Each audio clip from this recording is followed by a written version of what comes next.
I built something here, and I want you and I to run it together. Doing what? Gathering information. Like a spy? It's a big word. Very excited to chat about Inheritance. I watched it yesterday, and it is such a gripping ride from start to finish. Such a very refreshing take on the spy genre. Very grounded, it feels like. I'd love to hear what it was about Neil's, Neil and Olin's script and this film that really drew you to want to be a part of it. Well, I mean, Olin's script, of course, it's always the script, but, ultimately it was Neil, who's a filmmaker I've admired for decades, so any opportunity to work with Neil. And then when I realized that both Neil and I would be on virgin territory, that we'd be working with a methodology that neither of us had kind of explored in any kind of real way before. I've shot things on mobile phones before, but not to this level. And it was thrilling, but it was also a great comfort. I mean, we all have these phones in our pockets. We're all potential movie directors, but this tech means nothing unless you have a cinematic grammar that Neil does, So Neil could translate what we were doing on the phone, not just to a TV screen, but he always had in mind that this was going to be projected and it was going to be one of those experiences, and it was really thrilling just for me, just on a nerdy level, just to kind of be around Neil and just to see how he used this tech, And I saw the film a couple of days ago, and I agree with you. It really kind of, it's just such a great use of the phone because it isn't one of those shaky, jakey phone films. You know what I mean? It feels very grounded and cinematic, but it also has that kind of visceral, anything could happen-ness about it that you find in, almost, those kind of TikTok war footage. Do you know what I mean? And that's a testament to Neil as a filmmaker. You know what I mean? He knows what he's doing, obviously. And then what it allowed us as actors to do was to constantly have this very real sense of danger, because we were working with the best actors in the world. And the best actors in the world are members of the public who don't know they're acting.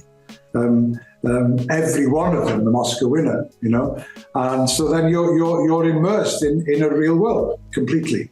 And you're immersed, so when we very quietly say action or not even action, no one knows you're even making a film. So there's always a chance that some kid can come up to you and, punch you in the balls, or someone can come and sell you a samosa, or an oil lamp, or a car might come through shop, or the police might wonder what you're doing. So it felt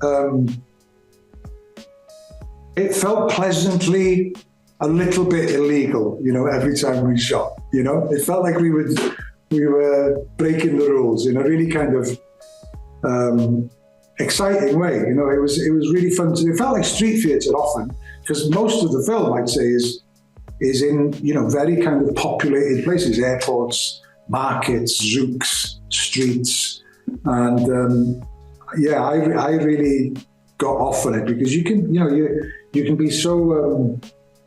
Sometimes when you make a film, you're so protected, nothing feels real. Even when you're shooting on, in Manhattan, you realize that even the people looking at you through a window are paid extras, So this felt dangerous and fun.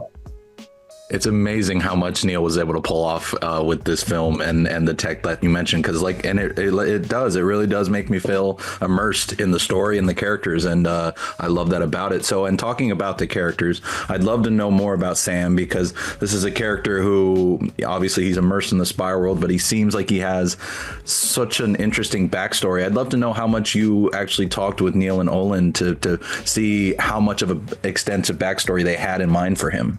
Yeah, well, I mean, I think what we all agreed on was so often, in spy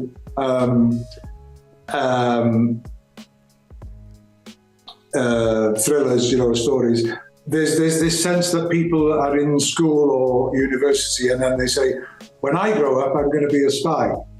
But that rarely happens. People end up spying often, or they end up having to work for either secret services in some way, shape or form, or you fall into it, or you're working on a peripheral kind of, in a peripheral state that one could argue is espionage, but also maybe just business, you know? So I love the gray area about him, you know, that whole, and also how when you join that world, it's hard to shed it. You know, because you're always at the beck and call of someone. You're always on, in his case, on someone's hit list, potentially, regardless of regime changes and what have you. So I just like that. It was messy, and I like that he was messy. You know, that he wasn't kind of necessarily efficient. But what was very clear to me, that in order to survive in that industry, you have to be ruthless, you know, and you have to be prepared to employ and jettison even the closest members of your family. And of course, we all know there are married couples who are married for decades and decades without only one of them knowing what he or she actually does for a living. So that was very strange to me, and what that does, it was very interesting to me, because I could never fathom being able to behave like that with someone I love. I mean, the fundamentals of any relationship are, I would hope, honesty, you know. So in that sense, you know, I don't know. Maybe spies are just actors, you know. I don't know. But I just found it interesting. I found it interesting and kind of sad how cold his world had made him, you know.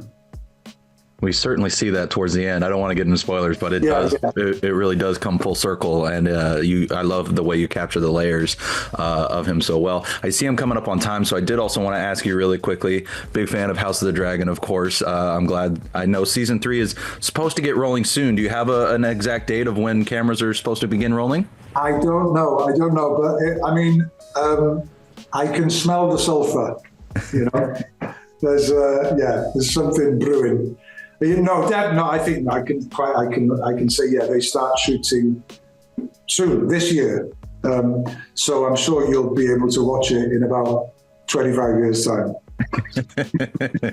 With a show as big as that is unfortunately how it often goes. But I will take that it's rolling soon. That's comfort to me. For my very final question, I'll come back to Inheritance. I'd love to hear about working with Phoebe. You talk about working with some of the world's best actors. I'd love to hear what your experience was like with her. Well, working with all my stuff was with Phoebe, and with this kind of process, you have to come from a place of playfulness and fun. It's the only way to get through. And Phoebe carried us all through it. She again, Neil, myself, and Phoebe especially, just completely embraced this way of working, and it infused everyone who came into contact with her. She was just fantastic to work with, and I'd play her dad again. Well, I love that you had such a rewarding experience with her, and it truly turned into something amazing. I can't wait for people to see it and spread the word about it. So, Rhys, thank you so much. I'm honestly a longtime fan, so truly an honor getting to chat with you. Oh, no, thanks for your time. Thank you so much. Absolutely. Take care. Are they looking for you? He'll kill me if he finds me.